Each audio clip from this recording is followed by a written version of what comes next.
How does someone go from earning nearly $70 million on television to watching their show vanish in a single day? No warning, no slow fade, just gone. That moment in October 2018 didn't just end a program, it exposed how fragile fame really is. And if you think that was the whole story, you're missing the deeper truth. Megyn Kelly's journey didn't begin under bright studio lights. Born on November 18, 1970 in Champaign, Illinois, she grew up in a disciplined, middle-class home where ideas mattered. Conversations at the dinner table weren't small talk. They were debates. Her father, a professor, pushed her to think critically. But at 15, everything changed. He died suddenly. And just like that, the stability she knew disappeared. Loss has a way of doing that. It forces you to grow up faster than you're ready for. She carried that intensity into her education, eventually stepping into the demanding world of law. By 1995, she had earned her degree and entered corporate litigation, working at major firms where pressure was constant and mistakes were costly. Long nights, endless preparation. It was a career many people dream of, stable, respected, predictable.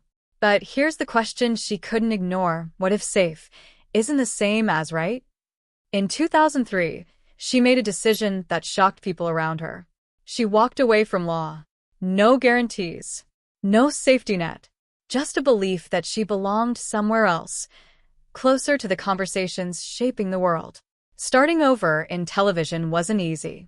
At WJLA-TV in Washington, she had to relearn everything: how to speak sharper, faster, simpler. But her legal mind gave her an edge. She didn't just report stories, she dissected them. By 2004, she joined Fox News. At first, just a legal analyst. But slowly something changed. Her calm tone, paired with relentless questioning, stood out. She didn't shout. She didn't chase attention. She simply asked the questions others avoided. And people noticed. Then came the rise. By 2013, The Kelly File placed her in prime time. Millions watched. In 2015, during a presidential debate, she directly challenged Donald Trump. That moment exploded across media. Over 24 million viewers tuned in. She became one of the most powerful voices in news, and one of the most criticized. Success came fast, but pressure came faster. In 2017, she signed a deal with NBC worth about $69 million over 3 years. A fresh start, a new audience. But something didn't fit. The sharp political interviewer was now expected to host lighter morning conversations. Then, in October 2018, a single discussion triggered backlash. Within hours, her show was canceled. Just like that. But here's where the story turns. Instead of disappearing, she rebuilt. Quietly. Independently. By 2020, she launched her own podcast. No network control. No filters.